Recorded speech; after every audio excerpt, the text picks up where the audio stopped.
প্রতিদিনই জানতাম যে আমি সকালেই মারা যাব, সকালে জানতাম রাত্রে মারা যাবো। কিভাবে যে দিন গেছে আর কিভাবে যে রাত গেছে এটা ভাষায় প্রকাশ করার মতো না। শুধু ক্যালেন্ডারের দিকে তাকায় থাকতাম। পৃথিবী ভালোবাসে না,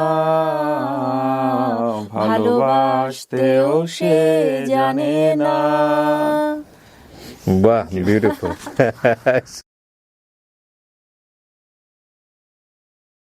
আসসালামু আলাইকুম প্রিয় দর্শক এবং শ্রোতা, আপনাদের সবাইকে আমন্ত্রণ জানাচ্ছি লাইফের একটি এপিসোডে। অনেক দিন পর life, LIFE, that is life. এই অনুষ্ঠানে যদি কেউ অংশগ্রহণ করতে চান আমাদেরকে ফোন করবেন। আমাদের ফোন নাম্বার হচ্ছে 09639887777। কি নাম আপনার? কামরুন নাহার। কোনো ডাকনাম আছে? ডাকনাম এলিস। এলিস। বয়স কত এখন আনুমানিক? বয়স 53। জন্ম জেলা কোথায়? সিরাজগঞ্জ। সিরাজগঞ্জ, এনায়েতপুর। ওকে, শুরু করেন আপনি। আমার বাবা যুদ্ধের সময় কি করতে জানেন? আমার বাবা যুদ্ধের সময় আমাদের এনায়েতপুর থেকে সাইকেল নিয়ে ইন্ডিয়া চলে যেত। আচ্ছা। বাংলাদেশ থেকে সে নিয়ে যেত হলো শাড়ি, আচ্ছা, লুঙ্গি, গামছা। আর সে আসার সময় সে রং নিয়ে আসতো, সুতা রং করার যে রংগুলো আছে সেগুলো সে নিয়ে আসতো। এইভাবে আমার আব্বার বিজনেসটা শুরু হয়ে যায়। আমরা তখন ছোট, আমার 2টা বোন, আমরা তখন হয়েছে আর কি যুদ্ধ শেষ, পাবনায় চলে আসে। আমার ওইখানে বেড়ে ওঠা। আমি যখন ক্লাস 8-এ পড়ি, আমার আব্বা তখন এসে নিয়ে ফ্যাক্টরি দেয়, টুইস্ট মিল যাকে বলে, টুইস্ট মিল, সুতার মিল দেয়। দেওয়ার পরে তো ওইখানে তো কারেন্টের একটা ব্যাপার আছে। তো ওই কারেন্টের ব্যাপারের জন্য আমার মানে আমাদের বাসায় যারা আসে কারেন্টের লোকজন, তারা আমার বাসায় আসে, কারেন্টের বিল টিল করে।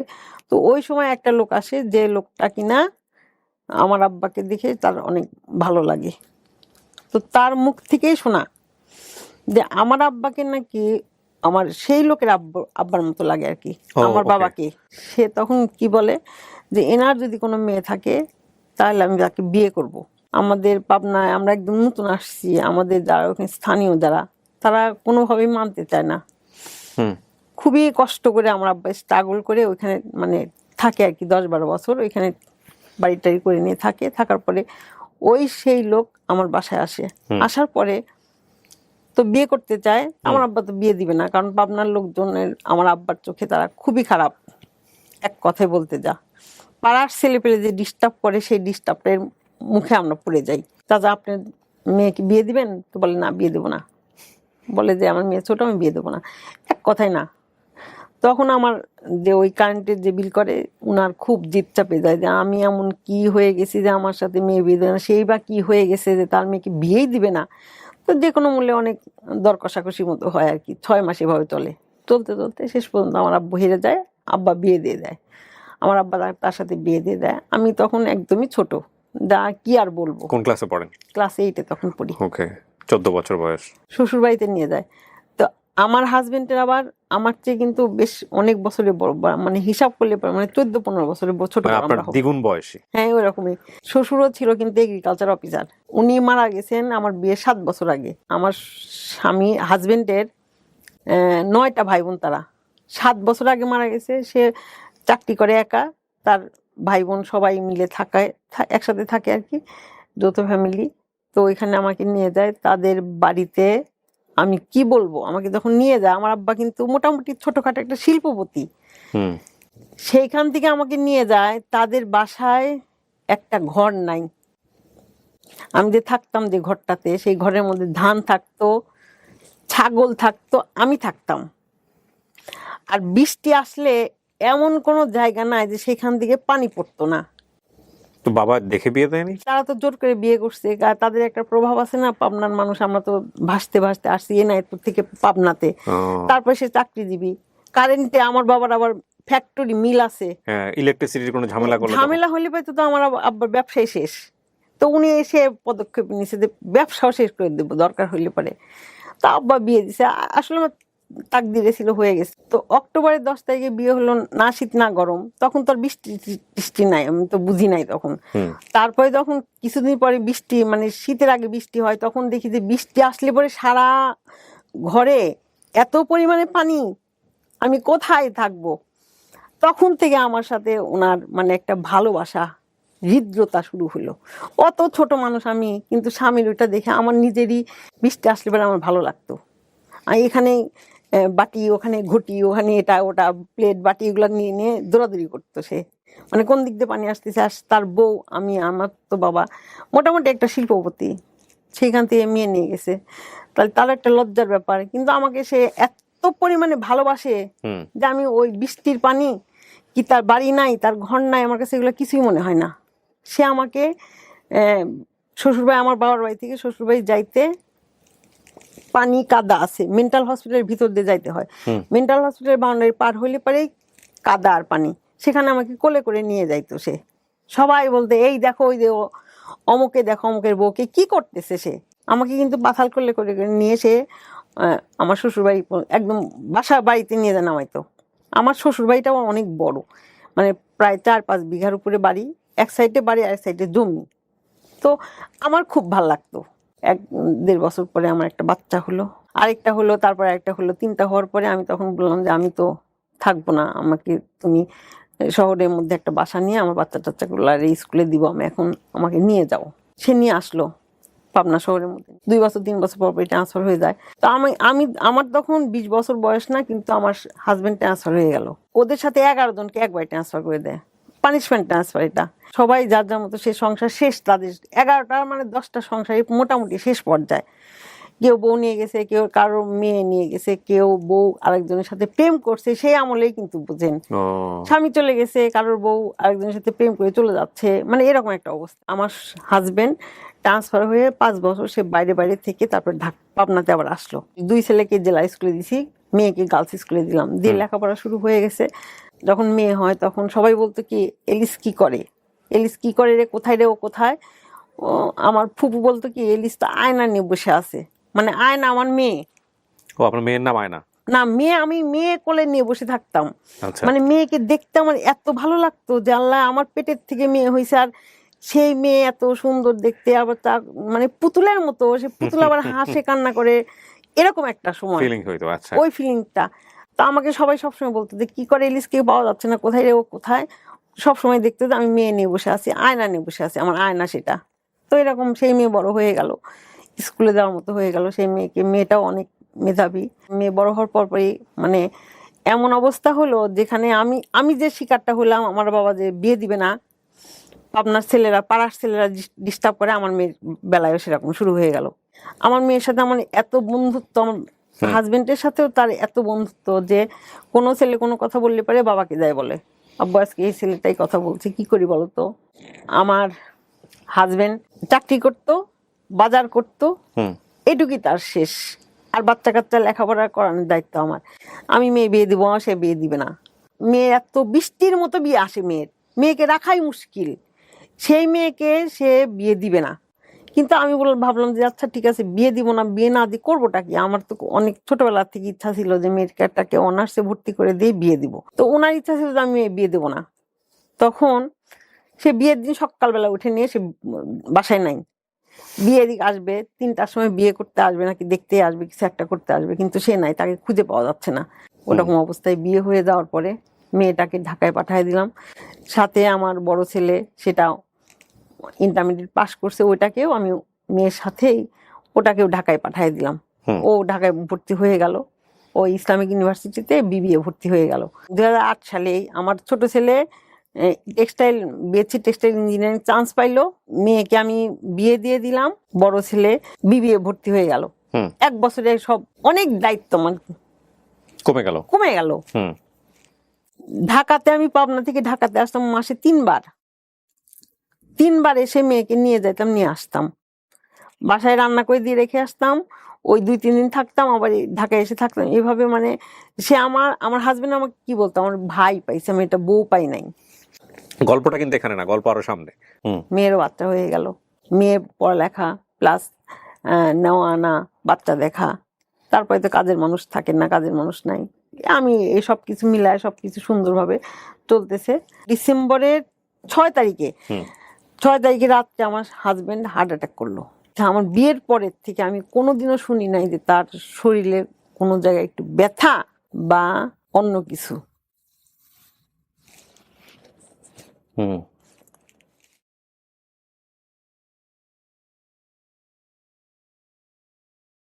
তারপরে হার্ট অ্যাটাকের দিনও সে একটা পেপার কাটিং নিয়ে এসে সে শোনাচ্ছিল আমাকে পড়ে, আমি আর আমার ছেলে, ছোট ছেলেটা শুনতেছিলাম। বলে বাবা শোনো, এই দেখো একটা পেপার নিয়ে আসছি, হার্ট অ্যাটাক হলে কেমন হয় শোনো তুমি। আমি আর আমার ছেলে পাশে দাঁড়িয়ে শুনতেছিলাম ওর কথাগুলা। ওই দিনটাই রাত্রেবেলা তার হার্ট অ্যাটাক হলো, সে কিছুই বুঝতে পারলো না। আমাকে ডাকলো, এলিস শোনো আমার তো বুকের মধ্যে ব্যথা। আমি দৌড়ে এসে একটা গ্যাসের ওষুধ দিলাম, খেয়ে নিয়ে বললো যে আহ, কমেনি তো। তো আমি বার্নালকে ফোন দিই, বার্নাল মানে হসপিটালে আমার হাজবেন্ডের ফ্রেন্ড, বললো যে আমি তো চলে আসছি হসপিটালে, তুই চলে আসি আমি দেখি। আমি দেখলাম দিব্যি সে গোসল করলো, তারপরে শীতের কাপড় চোপড় পরে সুন্দরভাবে সে জুতা টুতা পরে বের হয়ে আসলো। তার কিন্তু হার্ট অ্যাটাক হয়েছে নাকি রাত্রেবেলায়। তো আসলো, আসার পরে আমি রান্না টান্না করে নিছি। তখন আমাকে ফোন দিয়ে বানাল বললো ভাবি আপনি কোথায়? আমি বললাম তো পাবনাতেই। বলে দোস্ত তো হার্ট অ্যাটাক হয়ে গেছে। আমি বলি কি বলেন আপনি? উনি না একদম সুস্থ মানুষ, হাঁটতে হাঁটতে হসপিটালে গেল। বলে ও তো বোঝে নাই, ও তো আসলে মানুষ না, ও তো অন্য কিছু, সেই জন্য বুঝতেই পারে নাই। তো আপনি আসেন। আমি অমনি সঙ্গে সঙ্গে আমার ছোট ছেলেকে নিয়ে বের হয়ে আসলাম বাসার থেকে 8:30টার দিকে, সকাল 8:30টার দিকে বের হয়ে এসে নিয়ে দেখলাম যে ও বসে আছে, কিন্তু একদম নর্মাল মানুষের মতো একদম বসে আছে, আমার সাথে কথা বলতেছে। অফিস থেকে সবাই গেল, হরতাল, জামাতের হরতাল, কোনো গাড়ি টাড়ি কিচ্ছু পাওয়া যাচ্ছিল না। পরে আঞ্জুমানের যে অ্যাম্বুলেন্স আছে, ওই অ্যাম্বুলেন্সে করে আমি ঢাকাতে নিয়ে আসলাম, কার্ডিওতে নিয়ে আসলাম। নিয়ে আসার পরে যেদিন নিয়ে আসলাম সেদিনকাই ওনাকে ট্রিটমেন্ট করলো, করার পরে বাস রাত থেকে পরের দিন সকালবেলা একটা পেন বেডে দিল। পেন বেডে দেওয়ার পরে রাত নাই হতে হতে তার শেষ মারা গেল। শুধু একটা কথাই বলতেছিল যে আমি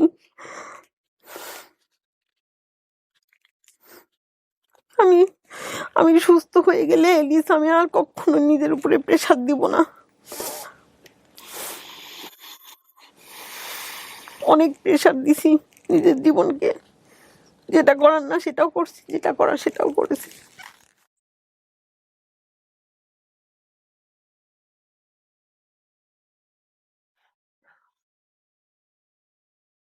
মানে এত ভালোবাসার একটা জিনিস, স্বামী পাওয়ার পরে আমি আমার বাবা মা ভাই বোন সবাই দিয়ে ভুলে গেছিলাম, আমার আর কিছুই লাগতো না।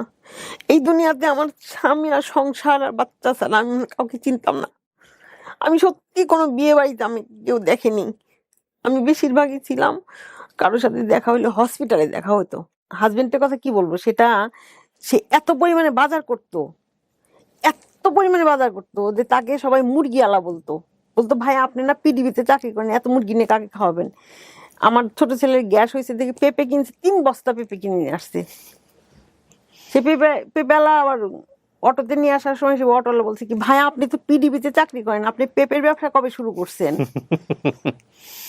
তার মনের সাথে আমার মনের এতই মিল ছিল, একটা জিনিস সে কল্পনা করতো সেই কথাটা আমি তার কাছে যাই বলতাম। মানে এরকম একটা জিনিস ছিল।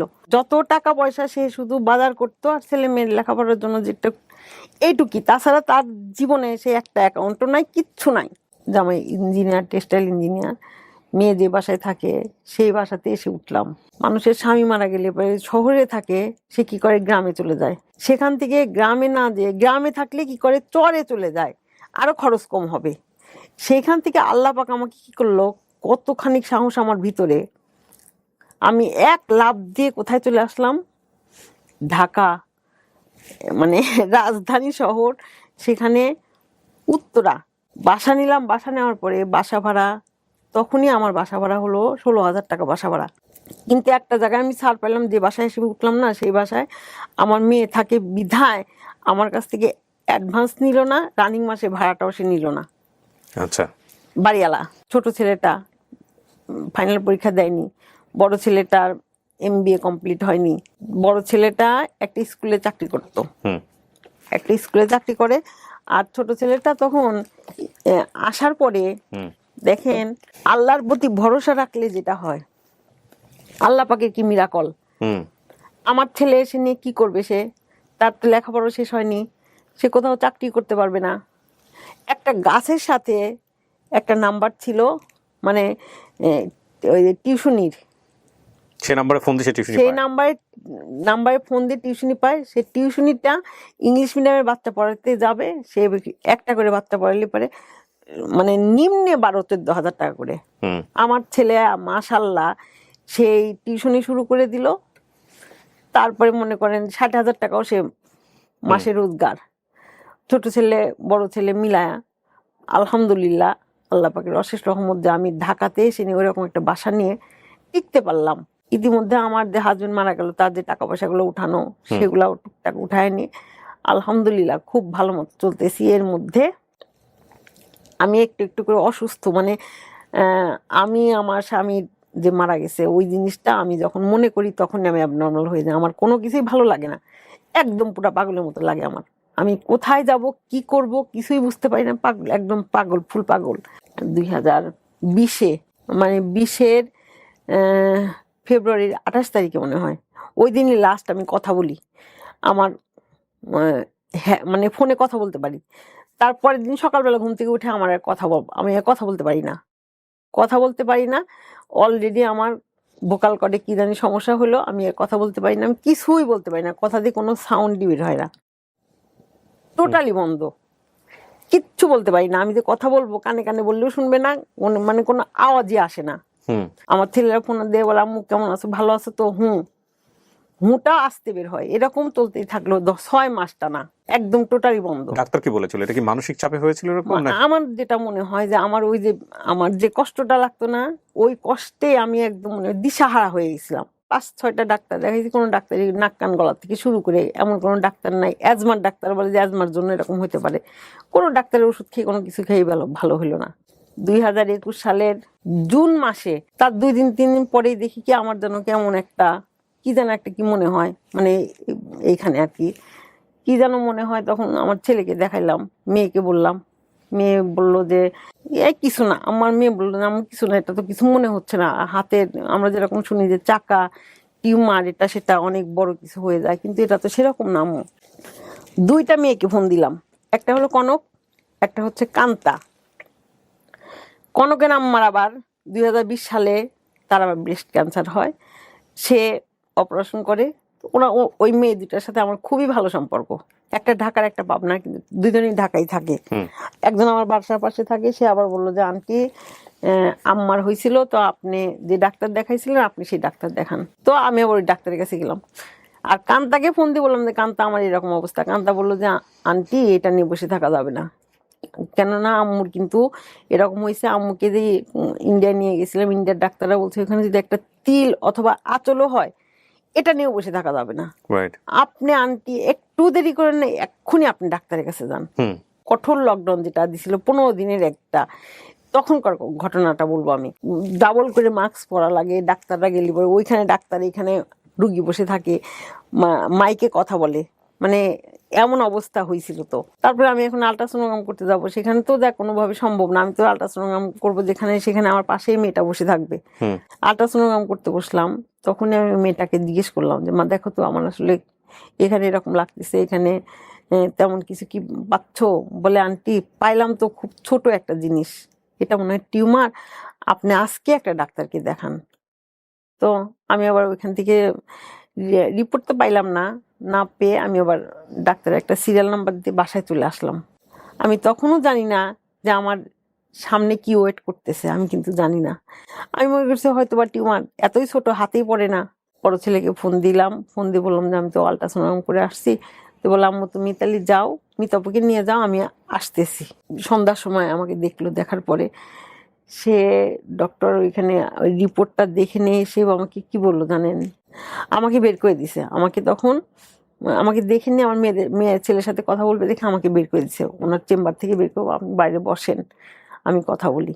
তো আমাকে বের করে দিচ্ছে, দেওয়ার পরে আমি বাইরে হয়ে গেলাম। তখন ওই ছেলে মেয়ের সাথে কথা বলতেছে যে এটা তো ক্যান্সার হয়ে গেছে ওনার, তো ক্যান্সার এটা এত ট্রিপল নেগেটিভ, মানে আমরা মনে করি যে ব্রেস্ট ক্যান্সারের একদম ভয়ানক ক্যান্সার। এটা হলে পরে খুব মানে ঘন্টায় লক্ষ লক্ষ সেল, ভালো সেলগুলারে ড্যামেজ করে দেয়, মানে এত দ্রুত ছড়ায় যায়, লিভারে ছড়ায় প্লাস ব্রেনে যায়। My goodness.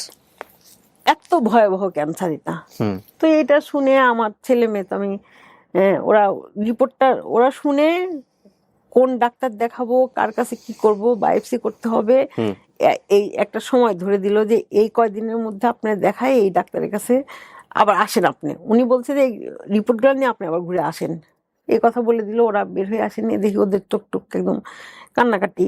তো কি হয়েছে আমার, বলে আম্মু তোমার ক্যান্সার। এসে বলে দিল?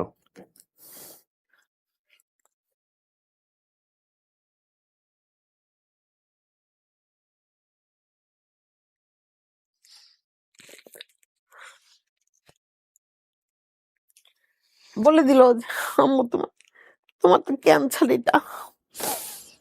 তখন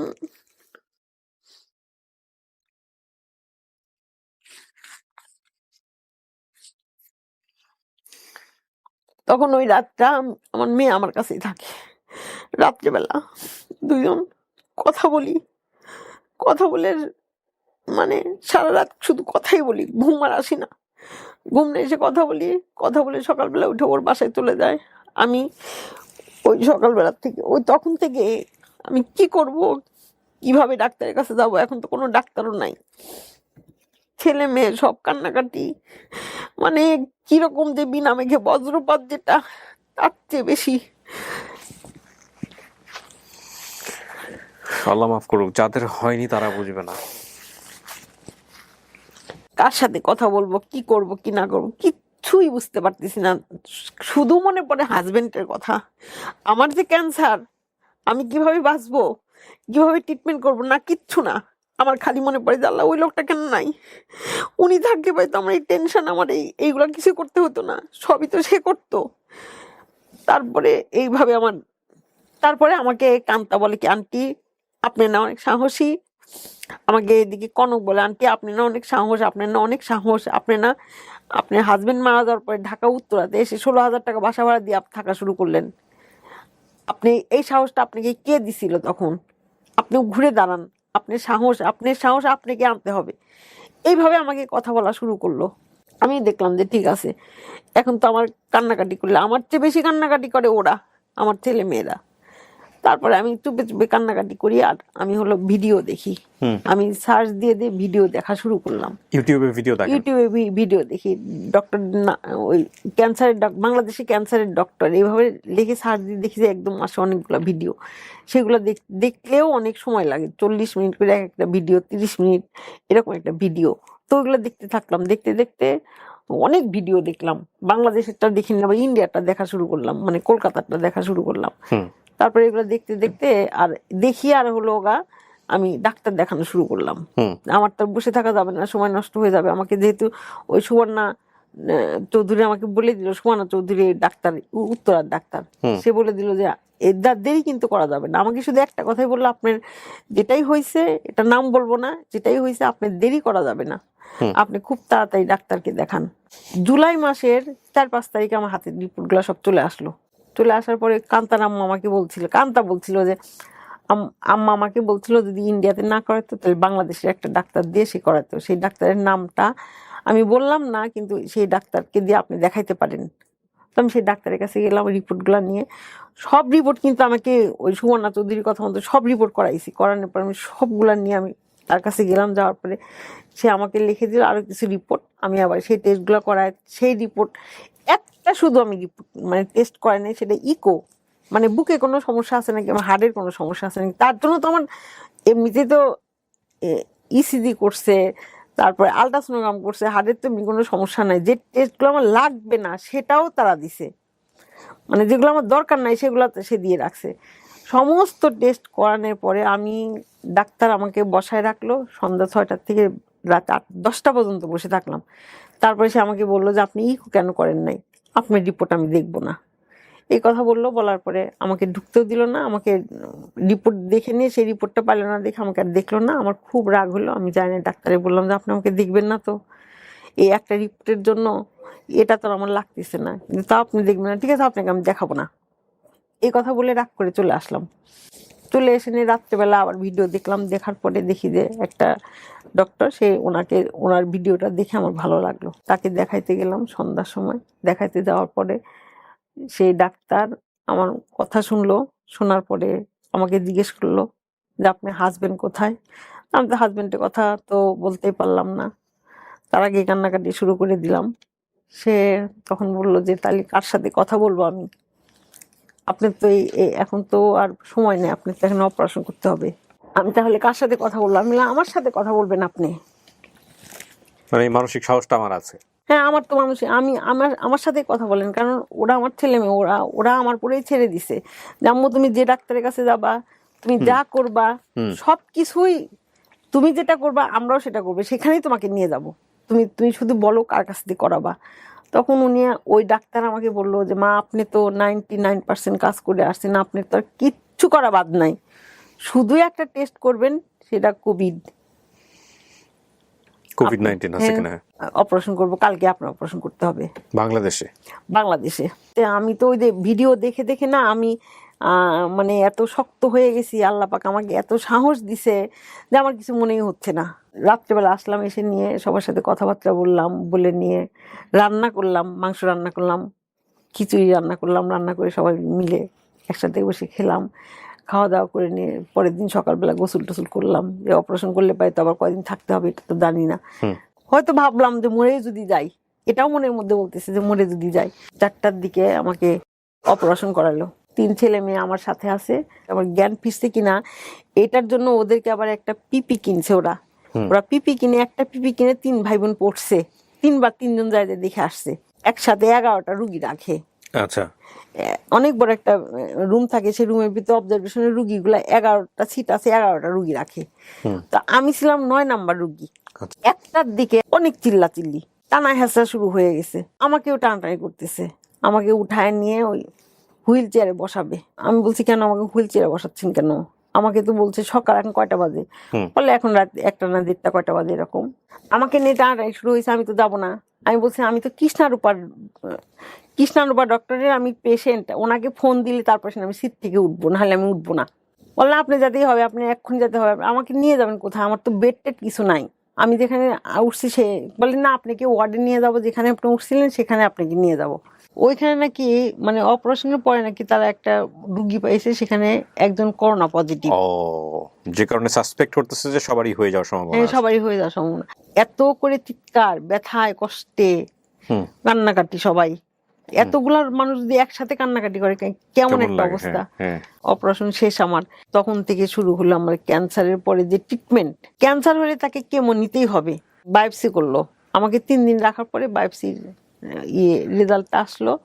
আমার এমন একটা ভয়ঙ্কর ক্যান্সার, এখানে রেডিও, কেমো সবই নিতে হবে। এখান থেকে আমার কোনো নিস্তার নাই। এর আগে তো আমি অনেকগুলো ভিডিও দেখে ফেলছি যে কেমো, আসলে ক্যান্সারের রুগী মারা যায় না, রুগী মারা যায় কেমোতে। মানে কেমোর যে একটা যে শরীরের মধ্যে যে একটা ধকল, এই ধকলটা সামাল দিতে উঠতে পারে না। তো আমার 1 নম্বরের কথা, কেমো আমি নিব না। আমার ক্যান্সার হয়েছে, আমি ক্যান্সার কেটে ফেলে দিছি, আমার আর কোনো অসুবিধা নাই। তখন আমি আবার শুরু করলাম যে আমি কেমো নেব না, কেমো না নিয়ে আমি কিভাবে থাকবো, আমি কিভাবে বেঁচে থাকবো, এইটা আমার 1 নম্বরের কথা। তো এইভাবে আমি আবার শুরু করলাম ভিডিও দেখা, কেমোর ডাক্তার, অনকোলজিস্ট, আবার আমার সার্জারি যে করবে সেটাও তো অনকোলজিস্ট। মানে সাধারণ যে ডাক্তার, সেই ডাক্তার কিন্তু আমাকে অপারেশন করলে পারে সে বুঝতে পারবে না যে আমার ক্যান্সারটা কেটে একদম শেষ করে দিছে কিনা। বর্ডার লাইনের পাশ দিয়ে কাটলেই আমি সেভ। তো এটা আমার অনকোলজিস্টই লাগবে। আবার এখানে আবার কেমো নিব, সেই কেমোর জন্য আমার এখন ডাক্তার লাগবে, কোন ডাক্তারের কাছে আমি যাব? তো কৃষ্ণারূপা আমাকে লিখে দিল যে আমি যাদের অপারেশন করাই তাদেরকে আমি কেমো নেওয়ার জন্য যে ডাক্তারের কাছে যে পাঠাই আর কি, আপনি সেখানে যান। আমি 10 বছর হলো এগুলা করতেছি, সে ভালো মোটামুটি, আপনি ওনার কাছে যান। ওনার নাম বললাম না, তো ওনার কাছে আমি গেলাম। যাওয়ার পরে ওখানে যা দেখি এমন খারাপ অবস্থা যে আপনি ভাষায় বলতে পারবো না। খারাপ কেন? খারাপ ওখানকার যে পরিবেশ, এনভায়রনমেন্টটা তো লাগবে, তাই না? একে তো ক্যান্সার, 2 তো একদম লকডাউন, কঠিন লকডাউন, 3 তো মানে করোনা নাকি একজন থেকে আরেকজনে ছড়ায় যায়, এটা তো সত্য। ওইখানে যাওয়ার পর দেখলাম যে এত খোলামেলা, এত অবস্থা খারাপ, এত মানে গায়ে গায়ে রুগী, যেখানে 3 ফিট দূরত্ব সেখানে 3 ফিট না, 3 আঙ্গুলও দূরত্ব না। ওইখানে যে ডক্টরকে জিজ্ঞেস করলাম যে কেমোতে মোট খরচ আসবে কত, হিসাব করে একটা কাগজে লিখে দিল। সেই হিসাবে আমি বাসায় আসলাম। বাসায় আসার পরে তো ক্যান্সার মানে তো ক্যান্সার না, এখানে তো কয়েকটা জিনিস আছে একসাথে। 1 নম্বরে নিজের মনোবলটা রাখতে হবে, 2 নম্বরে আমার শরীর পারবে কিনা কেমোটা নিতে, 3 নম্বরে আমার টাকা আছে কিনা, আমার টাকার দরকার। আমার ওই জায়গা পছন্দ হলো না, আমি কৃষ্ণারূপাকে বললাম। তখন আমি জানি না যে কৃষ্ণারূপা বাংলাদেশের খাদ্যমন্ত্রীর মেয়ে। তো ওনার মেয়ে যখন আমি শুনলাম যে আমার অপারেশন হয়েছে, তখন আমার মনের মধ্যে এমনি একটা বল চলে আসলো, মানে একটা সাহস। এটা একটা সাহস। আর উনি যে এত অতি সাধারণ ভাবে আমার সাথে যে বিহেভটা করলো, এটার জন্য আমি যে একটা মানসিক সাপোর্ট এটা যে পাইলাম, অনেক বড় একটা ভরসা এটা। জি। তো তারপরে আমি ওনাকে ফোন দিয়ে বললাম যে মা, আমি তো, তুমি যেখানে পাঠাইলে, আমাকে বললো কি আপনি, আমার তো মা নাই, তো আপনি আমার মা। বাহ। আমি যে প্রথম দিন ডাক্তারের কাছে গেলাম না, কৃষ্ণারূপার কাছে গেলাম, যাওয়ার পর আমার হাজবেন্ডের কথা জিজ্ঞেস করলে হাওয়া করে কান্নাকাটি করলাম। উনি আবার ওনার ফেসবুক ইয়েতে পেজে আমার নাম দিয়ে ছবি দিয়ে অনেকগুলা কথা লিখে এসে ফেসবুকে পোস্ট করছে, বুঝছেন। করার পরে সেটা আবার দেখছে সবাই, যে ওনার সাথে ছিল তারা দেখছে। দেখার পরে আমাকে ফোন দিয়ে বলছে, আন্টি আপনার কি হয়েছে, আপনি কি অসুস্থ? হ্যাঁ, আমি তো অসুখ। আমার অসুখের কথাটা আমি কাউকেই বলি নাই, একদম বাসা ছাড়া আমি কাউকে বলি নাই। আচ্ছা আচ্ছা। আমি কৃষ্ণাকে বললাম যে বাবা, আমি তো ওনার কাছে আমি কেমন নিব না, তা আপনি যার কাছে নিতে আপনি কমফোর্ট ফিল করেন তার কাছে আপনি নেন, কোনো সমস্যা নেই। কোনো সমস্যা হলে আমাকে বললেন আপনি। ওই ফেরদৌস ডাক্তার বলল যে শোনেন, আপনার যে ক্যান্সারটা, এখানে আপনি হাজার বললেও আপনাকে ছাড়া যাবে না। আপনি যদি কেমো না নেন তাহলে আপনি কোনো ট্রিটমেন্টই হলো না। আমি লিখে দিতে পারবো যে আপনি যদি কেমো না নেন তাহলে এই অসুখটা আপনার ব্যাক করবেই। মানে এইভাবে সে আমাকে বলে দিল। ওই সার্জারির 31 দিন পরে আমাকে হলো কেমোর ডেট দিয়ে দিল। প্রথম দিনের অভিজ্ঞতা বলি, আগস্টের 13 তারিখে আমি কি করলাম, আমি বললাম যে আমি তো মরেই যাবো কালকে কেমো নেওয়ার পরে। তখন আমার একটা দেখার ইচ্ছা আছে, একটা জিনিস শখ আছে। আমার ছেলেকে বললাম যে সবাই মিলে আমরা একটু পদ্মা সেতু দেখতে যাবো। চিন্তা করার অবস্থা। ওইখানে যে ইলিশ মাছ খাবো। তো এই কথা বললাম, বলার পরে আমার ছেলে সবাই মিলে আমার পদ্মা সেতু দেখতে গেলাম। কিন্তু মনের মধ্যে কিন্তু ভয় আমার। কেমো আমাকে দিতে বসলো, এখানে ক্যানেলা লাগায় নিয়ে কেমো, সেটা আবার ওষুধ মিক্সচার করে, ওষুধের কালারটা বেগুনি, লাল, তারপরে ইয়েলো কালার, মনে হয় এই ধরনের 3-4টা কালার, তার সাথে আবার একটা স্যালাইন, এগুলো দিতে মনে হয় 4 ঘন্টার মতো সময় লাগে। তো ওনাদের প্যাকেজ একটা, ওইখানে 4 ঘন্টার জন্যই ওনারা 10-12 হাজার টাকা মনে হয় একটা প্যাকেজ আছে, ওই ডেকে যে একটা সিট নেবো সেই জন্য। তো ওখানে গেলাম, যাওয়ার পর ওষুধ টষুধ সব কিনে যে নিয়ে প্রথম দিন দিতে বসলাম। দিয়ে এখন কেমন নেওয়ার পরে আমার কোনো ফিলিংসই নাই, আমি কিছুই না, কিছুই টের পাইলাম না, মানে কিছুই বুঝতে পারলাম না। নিতে হয়েছে কয়টা টোটাল? 8টা। ওকে, প্রথম কেবল নিছেন? হ্যাঁ, প্রথমটা নিলাম। আমার কেমোর একদম প্রথম থেকে শুরু করে লাস্ট পর্যন্ত যে কটা কেমো দিবে সব ডেট দিয়ে ওনারা কবে কেমোর আগে যে টেস্টগুলো সমস্ত কিছু একদম লিখে একদম আমাকে দিয়ে দিল। আপনি কিন্তু ডেট মিস করতে পারবেন না। তখন আমার ছেলে বলে কি, স্যার যদি কিয়ামত হয়ে যায়, কিয়ামত হলে ডেট মিস করা যাবে না। আমি ডেট মিস করতে পারবো, আমি ডেট চেঞ্জ করতে পারবো, কিন্তু তোমরা কিন্তু পারবা না। ঠিকই আছে। হ্যাঁ, তারপর আমাকে বলে দিল যে 24 ঘন্টা পরে আপনাকে একটা বুস্টার নিতে হবে। বুস্টার মানে কি স্যার? বুস্টার মানে কেমন নেওয়ার পরে যে সাইড ইফেক্ট এটা না হওয়ার জন্য আমি একটা ওষুধ দিব, সেটা নিতে হবে, ইনজেকশন। সেটা এগুলা কিন্তু আমরা কিছুই জানি না। সে কেমো নিতে যে খরচ হলো আমার, বুস্টার ডাবল খরচ।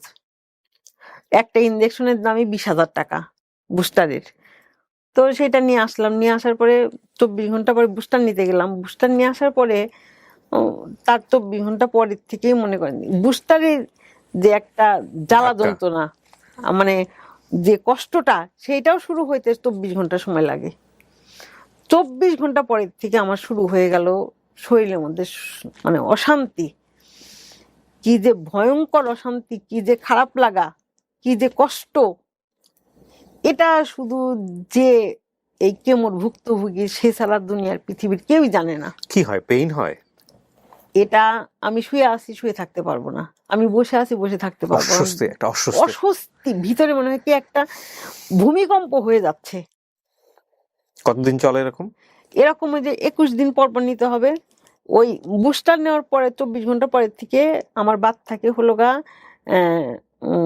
19 দিন, মানে 19 দিন আমি 19 দিনের মধ্যে আমি অসুস্থ থাকতাম 15-16 দিন টানা। ওরে বাবা। তারপরে জানেন তখন লকডাউনের টাইমে আমার তখন কি হলো, আমার সাথে কেমন নেওয়া শুরু করছে নাকি, আমার জানা মতে আর কি 7 জন আমরা কেমন নেওয়া শুরু করলাম, মানে আমার আত্মীয় স্বজন, আমার চেনা পরিচিত দিয়ে 7 জন মিলে শুরু করলাম কেমন নিতে। 6 জন মারা গেছে। তো মারা যাওয়ার খবরগুলোকে আমাকে দেয়নি, ওভাবে আমাকে কেউ বলতো না। কিন্তু আমি যে প্রতিদিনই জানতাম যে আমি সকালেই মারা যাব, সকালে জানতাম রাত্রে মারা যাব, এরকম একটা অবস্থা। দ্বিতীয় কেমন আগে আমাকে আবার কৃষ্ণারূপ আমাকে ডাকলো যে মা আপনি কেমন আছেন। ওর সাথে আমার মেসেঞ্জারে কথাবার্তা হয়, ফোন দিয়ে কথা হয়, আমার খোঁজ খবর সে নেয়। আমি ওনার সাথে ভালো, আমার সাথে মামা করে কথা বলে, এত ডাক্তার মানে মানসিক সাপোর্ট যেটা। আর ওই কেমো যেদিন আমি প্রথম নিতে যাই সেই দিনকা আমাকে এবারকের একটা মেয়ের সাথে দেখা হয়। সেই মেয়েটার নাম আশা। সে আশার মা মারা গেছে ক্যান্সারে, বোন মারা গেছে ক্যান্সারে 2015-তে, মা মারা গেছে 18-তে না 19-এ তার বোন মারা গেছে। তার আবার 20-এ ক্যান্সার ধরা পড়ছে। সে থাইল্যান্ডে, সিঙ্গাপুরে ট্রিটমেন্ট করে আসছে। ফলো আপ ট্রিটমেন্ট যেটা না, সেটার জন্য সে ওই ডাক্তারের কাছে গেছে, ওই ওর নাম কি ফেদ্দোসারিয়ার ডাক্তারের কাছে গেছে। সেই মেয়েটা কি করলো, ওই যে ও যে ট্রিটমেন্ট করে আসছে না, আমাকে প্রতিনিয়ত আন্টি আপনি কিন্তু এরকম লাগবে, আন্টি আপনি কিন্তু এটা করা যাবে না, আন্টি আপনি কিন্তু এটা করতে হবে, অভিজ্ঞতাগুলো শেয়ার করতো সব সময়। সে আমাকে ডাক্তারি কিন্তু আমাকে আমার কেমন লাগবে, কি হবে না হবে, এগুলা ও আমাকে প্রতিদিন বলতে থাকতো। প্রতিদিনই বলতো আন্টি আপনি ভয় পাবেন না, আপনি কিন্তু মারা যাবেন না, আপনি সাহস হারাবেন না, এভাবে ও বলতেই থাকতো। এটা খান, ওটা খান, এভাবে চলেন, এইগুলো আমাকে বলতো। আমার একটা একটা করতে করতে 4টা কেমো নেওয়া হয়ে গেল। কিন্তু আমাকে ডাক্তার কি বলছিল যে 4টা কেমো আপনার একই ওষুধ হবে, 5টা 6টা 7টা 8টা, এই বাকি 4টা কেমো এগুলো একটু ওষুধ বেশি। তার মানে আমি দিছিলাম বড় কেমোগুলা। আমার ভাষা এটা যে ছোট কেমো এগুলা 4টা ছোট কেমো আর 4টা বড় কেমো। আমার চুল উঠে গেল, চুল উঠে একদমই সবই শেষ। 2টার বেলায় আমার চুল উঠে একদম নাড়া হয়ে গেলাম। আর চেহারার তো কি অবস্থা সেটা তো ভাষায় প্রকাশ করার মতো না। আমার হাতে পায়ে একদম পুরা কালো হয়ে গেল, জিভটা পুরা আপনার গেঞ্জির কালার হয়ে গেল, আমি কিছুই খেতে পারতাম না। তারপরে এভাবে চলতে চলতে আমার 4টা কেমো শেষ হয়ে গেল। 5টার বেলায় কি হলো জানেন, আপনি আশ্চর্য হয়ে যাবেন যে 5টার বেলায় যাওয়ার পরে আমাকে যে ওষুধটা দেওয়ার কথা ছিল না, সেই ওষুধটা দিতে বসে সে কি করছে, আমার ও কেমোর আগের দিন মানে 3 দিন আগে আমাকে একটা টেস্ট করা হতো, আমার ব্লাডের উপাদানগুলো সব ঠিক আছে কিনা। আমার ওই রিপোর্টটার উপরে আমাকে কেমো দিতে হবে। তো সেইখানে আমার ব্লাডের উপাদান যেরকম থাকার দরকার রেঞ্জের মধ্যে সেটাই আছে, কিন্তু ওইটা আছে বিধায় ডাক্তার আমাকে কি করলো, আমাকে কেমো দিল। সেখানে মানে 160 mg ওষুধ, 60 mg ওষুধ, কেমোর পাওয়ারটা আর কি। ওষুধের যে থাকে না কত কম বেশি বলেন আপনি, তাহলে বেশি, এভাবেই 160 mg দিল। দেওয়ার পরে আমি ওই দিনকার কেমো নিয়ে যায় একদম অজ্ঞান হয়ে একদম মারাই গেছি, বুঝছেন। আমার আর কোনো জ্ঞান নাই, কিচ্ছু নাই। আমার নাক দিয়ে, কান দিয়ে, চোখ দিয়ে রক্ত, মুখ দিয়ে সাদা সাদা ফেনা, এরকম হয়ে থাকলাম 7 দিন, একদম পুরো 7 দিন। ডাক্তারের সাথে যোগাযোগ করলাম, আমার মেয়ে যায়নি। স্যারকে বললাম স্যার আমি তো আর কেমো নেবো না, আমার কেমো নেওয়া শেষ, আমি আর কেমো নেবো না। বলে আপনি না নিলে আমরা জোর করে দেবো না, আপনি ঠিক আছে কেমো নিয়েন না। ডাক্তার আমার কাছে পাঠাইছে না, আপনি ওনার সাথে একটু কথা বলে আসেন। আরমান রেজার কাছে গেলাম, যাওয়ার পরে সে অনেকক্ষণ চিন্তা ভাবনা করে বলল যে হবে না, তো এটা তো আসলে বাদ দেওয়া যাবে না, এটার কোর্স আপনি কমপ্লিট করাই লাগবে। আপনার তো তেমন কোনো সমস্যা হয় না, আপনার তো রক্তের রেঞ্জ ঠিক আছে, স্যারকে যে আপনি বলবেন যে স্যার আপনার ওষুধ বাড়ায় দিছে তা না, আপনি যতটুকু লাগবে ততটুকুই দিছে, কিন্তু একটু কম দিলে হয়তো হতো, আপনি তো মারা যান নাই। এটা বলে সে আমাকে সাহস দিল যে ঠিক আছে আপনি নেন। পরে আমি আবার শুরু করলাম। আল্লাহ, কিভাবে যে দিন গেছে আর কিভাবে যে রাত গেছে এটা ভাষায় প্রকাশ করার মতো না। শুধু ক্যালেন্ডারের দিকে তাকাই থাকতাম, আমাকে যে ডেটগুলো দিয়ে দিয়েছিল সেই ডেটগুলো আমি আমার লাল কালি দিয়ে দাগ দিয়ে দিয়ে রাখছিলাম। এইভাবে আমার শেষ হলো কেমোগুলা। 8টা হয়ে গেল শেষ। 8টা শেষ হয়ে গেল। 8টা শেষ হয়ে গেল, আমার হাতে পায়ের নখ চারা কিচ্ছু নাই, মানে সারা শরীরের একদম মনে করেন যে আমি হাঁটতেই পারতাম না, আমার পায়ে ব্যালেন্স নাই, আমি হাত দিয়ে উঠায় খাবো সেটা খাইতে পারি না, মানে পুরা চোখে দেখতে পারতাম না।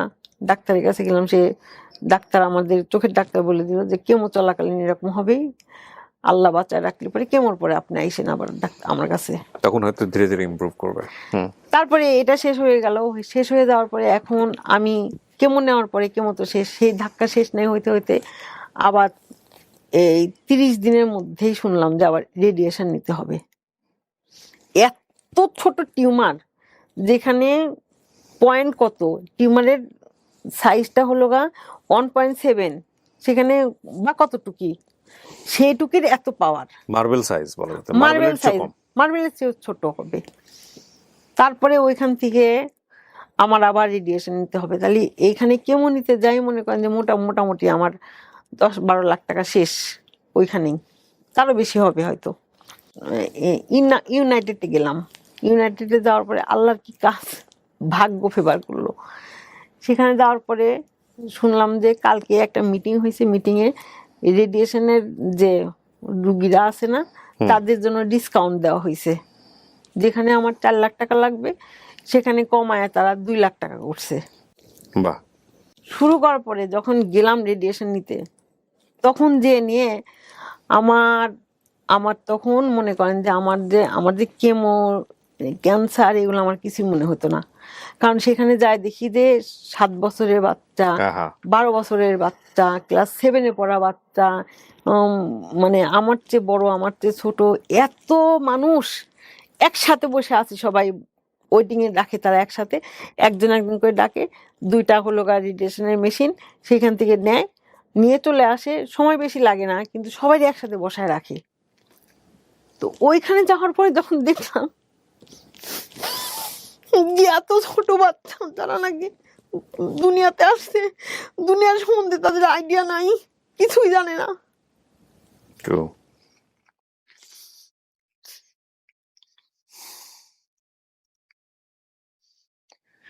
আল্লাহ মাফ করে তখন এসব থেকে।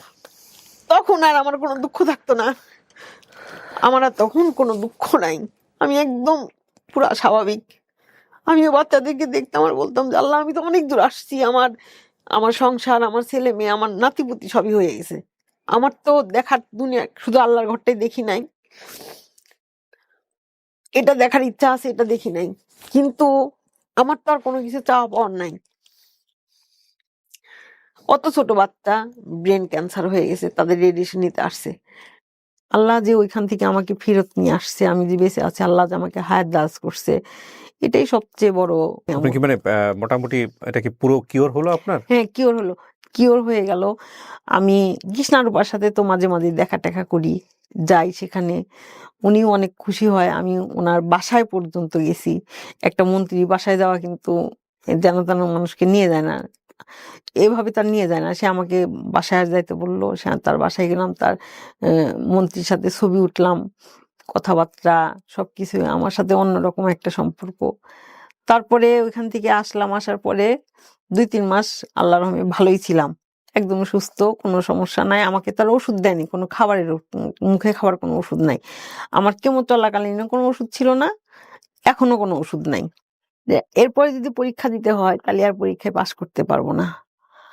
আর আমি একটা কথাই বলবো, আমি বাংলাদেশে নাগরিক হিসাবে, সরকার তো আসলে অনেক ভালো ভালো কাজ করছে, কিন্তু আমার মনে হয় কি যে ক্যান্সার যাদের হয়, ক্যান্সার মানে তো আজ হোক কাল হোক, মৃত্যু তো সবার হবে, মৃত্যু এই মানে আসমান জমিনের প্রাণী মানেই মৃত্যু, প্রাণ আস- আছে মানে মৃত্যু। প্রাণ আছে মানে মৃত্যু, কিন্তু আসমান জমিনের মাঝখানে আমরা আছি, এখান থেকে আমরা পালাবো কোথায়? মৃত্যুর ভয়ে পালানোর তো কোনো রাস্তা নাই, তাই না? এখান থেকে পালানোর তো রাস্তা নেই, মরতে তো হবেই। কিন্তু এই যে ক্যান্সার নিয়ে যারা বিনা চিকিৎসায় বা না বুঝতে পেরে, না চিকিৎসা শেষ না করে যাদের মৃত্যুটা হয়, আমার তাদের জন্য কষ্ট হবে। আর আমার মনে হয় কি, যে সরকার যদি আমাদের জন্য এই যে চিকিৎসার জন্য যদি একটা ইন্স্যুরেন্স করে দিত, কিছু টাকা যদি হেল্প করতো, মানে অনেক ব্যয়, অনেক, যেটা একটা মানুষের ফ্যামিলিতে ক্যান্সার হলে পারে সেই ফ্যামিলিতে আর উঠে দাঁড়ানোর মতো, আমার মনে হয় আবার 10 বছর পরে সেই পর্যায়ে আবার আসবে। পুরো পরিবারটা ধ্বংস হয়ে যায়। হ্যাঁ, একদম শেষ হয়ে যায়। মানে এই চিকিৎসার টাকাটা তো আসলে কোত্থেকে দিবে? না ব্যাক করা যায় না তো। আর ডাক্তাররা তো আসলে ওইভাবে ছাড়েও না, যে আমি যে ছেড়ে চলে আসব, না, সে তো ছাড়েও না। তো আপনার এই যে জার্নিটা ছিল প্রায় 1 বছর ধরে, 1-1.5 বছর ধরে আপনি যুদ্ধ করে চলেছেন, কি মনোবলে পারলেন শেষ পর্যন্ত? ছেলেরা যথেষ্ট, আল্লাহ রহমে, মাশাল্লাহ, আসলেই ভালো। মেয়ের কথা কি বলবো, মেয়ে তো আমার যেদিন থেকে শুনছিলাম ক্যান্সার না, সেই দিন থেকে শুরু করে তার শরীর খারাপ বাদ দিয়ে সে 6 মাস টানা রোজা করছে। আল্লাহু আকবার।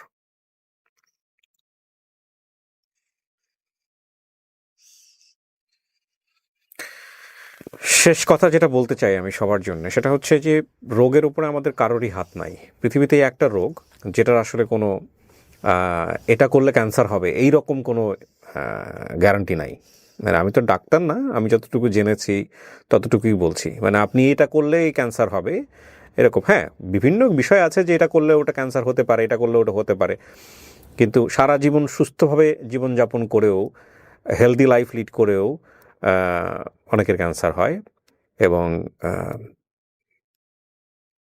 হয়তো অকালে পৃথিবী থেকে চলে যায়। যদিও অকাল শব্দটা ঠিক না, মৃত্যু তাকে হয়তো এভাবেই লিখে রেখেছিলেন আল্লাহ। কিন্তু এখানে দুটো বিষয় আছে।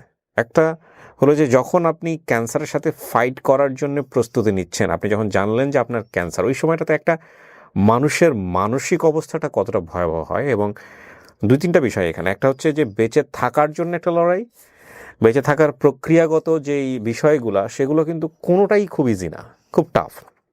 চিকিৎসা অত্যন্ত ব্যয়বহুল, অত্যন্ত ব্যয়বহুল। সেটা দেশে তো ব্যয়বহুলই, দেশের বাইরেও ব্যয়বহুল। এবং আপনি যদি ফিরেও আসেন, আপনাকে সারা জীবন ধরে চিন্তা করতে হবে, অলওয়েজ ফলো আপের মধ্যে থাকতে হবে।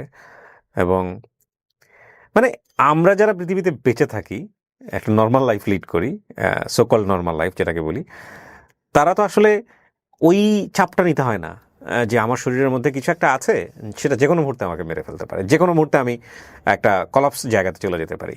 আপনাকে প্রত্যেকটা মোমেন্টে যদি আপনার বেঁচে থাকার মধ্যে যদি 90% ব্রেন যদি এই থটটা ব্লক করে থাকে, তাহলে ওই লিভিংটা কতটা টাফ হতে পারে, চিন্তার বিষয়, খুবই চিন্তার বিষয়। তারপরেও মানুষ বেঁচে থাকে, তারপরেও মানুষ স্বপ্ন দেখে, তারপরেও মানুষ বেঁচে থাকার জন্য যুদ্ধ করে, এবং মানুষ অনেক প্রতিবন্ধকতাকে উতরে সামনের দিকে এগিয়ে যাওয়ার স্বপ্ন দেখে। আপনি যদি আমাদের এই এলিসের গল্পটা যদি আপনি একটু ভালো করে ফলো করেন, ওনার 53 বছর বয়স, 8ম শ্রেণীতে পড়ুয়া অবস্থায় বিয়ে হয়ে যাওয়া, নিজের জীবনের ভালোবাসার মানুষ বলেন, কাছের মানুষ বলে তার হাজব্যান্ড, এবং ভাঙাচোরা ঘরের মধ্যে সংসার শুরু, সেখানে 3টা ছেলে মেয়েকে সুন্দর করে মানুষ করা, একটা পর্যায়ে সেই মানুষটার জীবনের থেকে হট করে চলে যাওয়া, তারপরে এই মানুষটার একটা পর্যায়ে এসে ব্রেস্ট ক্যান্সারে আক্রান্ত হওয়া, সেখান থেকে ফাইট করে এই সময়টাতে সারভাইভ করা, এটা কিন্তু অনেক বড় একটা জীবন জয়ের গল্প, যুদ্ধ জয় আমি মনে করি। এবং যে সময়টাতে উনি ফাইট করেছেন সেটা কোভিডের সময়। কোভিড 2020 সালে কী অবস্থায় ছিল, এটা আপনাকে আমাকে নতুন করে মনে করে দেওয়ার কোনো প্রয়োজন নাই। তো আমি শুধু একটা কথাই বলতে চাই, নেভার বি হোপলেস। আর একটা বিষয়ে সবাইকে আমি সতর্ক করবো, সেটা হচ্ছে ব্রেস্ট ক্যান্সারের ব্যাপারে। দেখুন, ছেলে মেয়ে নির্বিশেষে, যদিও এটা বেশিরভাগই মেয়েদের রোগ, এটা তো আসলে রোগ না, একটা সিচুয়েশন আমি বলি। বাড়িতে মা বোন থাকলে যারা সচেতন ব্যক্তি আছেন, তাদের দায়িত্ব হচ্ছে এ ব্যাপারে তাদেরকে সচেতন করা। কিছু পরীক্ষা নিরীক্ষার ব্যাপার আছে যেটা ঘরে বসেই করা যায়। সে বিষয়ে যাদের একটু বয়স হয়েছে, বিশেষ করে ঘরে যদি মা থেকে থাকে বা দাদির বয়সী কেউ থেকে থাকেন, তাদেরকে একটু বিষয়গুলো নিয়ে অ্যাওয়ার করা। এবং একটা বোধহয় আছে যে সরকার থেকেও এখন বলা হচ্ছে যে একটা নির্দিষ্ট বয়সের পর, এটাকে সম্ভবত মেমোগ্রাফি বলে, এটা করে ফেলানো, যে আপনার শরীরে এরকম কোনো সম্ভাবনা আছে কিনা। আর ব্রেস্ট ক্যান্সার কিন্তু প্রচুর মানুষ সারা বিশ্বে মারা যায়, সুতরাং এই বিষয়টা নিয়ে আমাদের অবশ্যই সচেতন থাকতে হবে। আমি অনেক ধন্যবাদ জানাই আপনাকে যে জি ছেলে মেয়েগুলার আসছে আসছে কয়জন আসছে আজকে? দুজন আসছে, ওনাদেরকে ভিতরে নিয়ে আসতে তাহলে। আচ্ছা, নাম জিজ্ঞেস করে নিই, আপনার নাম? মোহাম্মদ মোশাইল হোসেন। মোশাইল হোসেন। আর আপনার নাম? উম্মে হাবিবা। উম্মে হাবিবা। আপনি কি জানেন আপনি আপনার মায়ের কাছে শাকিব খানের মতো সুন্দর? আপনার মামা বলতেছিল। আপনার ভাই বোন কতজন? আমরা হলো 2 ভাই 1 বোন। আপনি বড়? না, আমি সবার ছোট। সবার ছোট। আমি সবার বড়। আপনি 6 মাস রোজা করছেন আপনার মায়ের জন্য ক্যান্সারের সময়টাতে। আপনার বাবা তো হুট করেই চলে গেছে, তাই না? তো এরপরে যখন মার এরকম একটা রোগ ধরা পড়লো এবং এটা কোভিড-19 সবচাইতে পিক টাইমটাতে, ওই সময়টাতে আসলে কি অবস্থায় যাচ্ছিল ফ্যামিলিটা, আপনি একটু বলেন তো। মনে হচ্ছিল দরকার যে আম্মুকে বুঝাই যে এটা কিছু না, আসলে আম্মু অবশ্যই ঠিক হবে। আর এদিকে আমরা 3 ভাই বোন শুধু চিন্তা করতেছিলাম যে এটা এটা একটা টাকা পয়সার একটা ব্যাপার ফার্স্ট, আর সেকেন্ড হচ্ছে আসলে ক্যান্সারের তো মানে জেনারেলি সবাই জানে যে ক্যান্সারের অ্যান্সার নাই, এরকম যে একটা ধারণা সবার থাকেই। তো ওই ধারণা থেকে মনে হচ্ছিল যে আম্মু কি তাহলে বাঁচবে না, আমাদের কি ওই পরিমাণ টাকা কি আমরা অ্যারেঞ্জ করতে পারবো না। কত টাকা খরচ হয়েছে এখন পর্যন্ত আপনাদের এই ক্যান্সারের পিছনে? 30 লাখ হবে। 30 লাখের মতো? জি 30 লাখের মতো আপনারা বাংলাদেশ থেকে কি বেস্ট ট্রিটমেন্ট নিতে পেরেছেন? একদম একদম একদম একদম লেটেস্ট বেস্ট ট্রিটমেন্ট। একদম। আমার বলতেই হবে, আমি ডাক্তারদের কাছে কৃতজ্ঞ। আপনি বারবার বলছিলেন কৃষ্ণা দেবনাথ বোধহয়, না ওনার নাম? কৃষ্ণারূপা মজুমদার। আচ্ছা, কৃষ্ণারূপা মানে আমি 3টা ডাক্তারের যে সাপোর্টটা পাইছি না, এটা আমি মৃত্যুর আগ পর্যন্ত মনে রাখবো। এবং বাংলাদেশে যদি কোনো ডাক্তার এনাদের বিরুদ্ধে যদি কেউ কোনো কথা বলে, আমি হয়তো মানবো না। সত্যি কথা যেটা। এখন আমার এই 3টা ছেলে মেয়ে নিয়ে যখন ডাক্তারের কাছে গেছি না, ফেরদৌস হাইয়ার ডাক্তার অ্যাপোলো হসপিটালের এভার কেয়ারের, এখন তো এভার কেয়ার, ওইখানকার ডাক্তাররা না আমাকে আপা বলতো, আর আমার ছেলে মেয়েগুলারে ভাগনা ভাগ্নি বলতো। বাহ, খুব চমৎকার। এটা তো শুনলে খুব ভালো লাগলো যে বাংলাদেশের ডাক্তারদের সম্পর্কে আমরা সবসময় নেগেটিভ জিনিসগুলোই দেখি পত্র পত্রিকা টেলিভিশনে। নেগেটিভ কথা তো আমি একটা ডাক্তারের কথা বলবো না, সেটা আপনি বলেন নাই, হ্যাঁ বলি নাই, কিন্তু আসলেই যে ডাক্তারদের এই বিশেষ করে ক্যান্সার রোগীদের জন্য যে মানসিক সাপোর্টটা, এইটা যে কি পরিমাণ লাগে।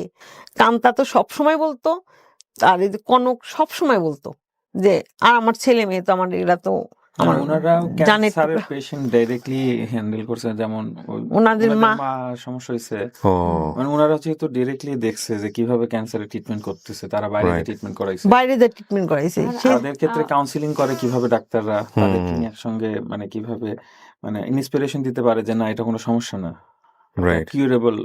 এখন এটা কিন্তু পৃথিবীতে এটা একটা অদ্ভুত ব্যাপার আছে, এটার মনোবিজ্ঞানী যারা তো খুব ভালো ব্যাখ্যা দিতে পারবেন। সেটা হচ্ছে আপনি যদি পজিটিভ এনার্জির মধ্যে বসবাস করেন, আপনি নিজেও পজিটিভ ভাইব পাবেন, স্প্রেড করে আলটিমেটলি। আর আপনি যদি সবসময় ফ্রাস্ট্রেটেড থাকেন বা ফ্রাস্ট্রেটেড বিষয়গুলো নিয়ে ডিসকাস করেন, আপনি যদি ওগুলো এক্সারসাইজ করতে পছন্দ করেন, তাহলে দেখবেন যে আপনার জীবনটাও এরকম একদম ফ্রাস্ট্রেশনে ভরে গেছে। সো এই জন্যে চেষ্টা করা উচিত যে বেস্ট কোম্পানিগুলো বের করা যায়, যে আমাকে গুড ভাইব দিতে পারে, যে আমাকে বেটার থট দিতে পারে, যে আমাকে ফাইট করার শক্তি দিতে পারে। সো এটা খুব গুরুত্বপূর্ণ সিলেকশনের জায়গাটাতে। আমি অনেক ধন্যবাদ জানাই। আপনাদের এই গল্পটা অনেকের জন্য অনুপ্রেরণার হবে আমি মনে করি, এবং আন্টির জন্য অনেক অনেক শুভকামনা থাকছে। ইনশাল্লাহ ভালো কিছুই হবে ভবিষ্যতে। নেগেটিভ চিন্তা করা যাবে না, যেটা আপনি ওভারকাম করে আসছেন সেটা আপনার কাছে আসবে না। এবং এই দোয়া করি, শেষ করি তাহলে আজকের মতো। হ্যাঁ, অনেক ভালো। আমার মেয়ের একটা গান শুনি। আপনি গান গাইতে পারেন? আচ্ছা, তাহলে আমরা শুনতে পারি, আপনি যদি গেয়ে শোনান আমাদেরকে ছোট করে। জেমসের ওই গানটা কান্নায় লাভ নেই। ও আচ্ছা, এটা আমার ভাইটাও খুব ভালো পারে, ও আমার সাথে একটু শিওর, ওয়াই নট। আমি আর আমার দু চোখ কখনো জলে ভেজাব না, এ ব্যথাই আমারই থাক, চাই না কারো সান্ত্বনা। পৃথিবী ভালোবাসে না, ভালোবাসতেও সে জানে না। পৃথিবী ভালোবাসে না, ভালোবাসতেও সে জানে না। কান্নায় লাভ নেই, কান্নায় হবে না, কোনোদিন পদ্মা মেঘে না। দিনের আলোয় শুকিয়ে যাবে সে, হবে না তো এক নদী যমুনা। বাহ, বিউটিফুল, বেস্ট মোমেন্ট। অনেক ভালো থাকবেন আপনারা। খুব সুইট একটা মোমেন্ট ফ্যামিলির জন্য। ওরা মাকে যে পরিমাণ ভালোবাসে, এই ভালোবাসা থেকে আমাদের অনেক কিছু শেখার আছে। শেষ করছি আজকের মতো প্রিয় দর্শক এবং শ্রোতা। আসসালামু আলাইকুম।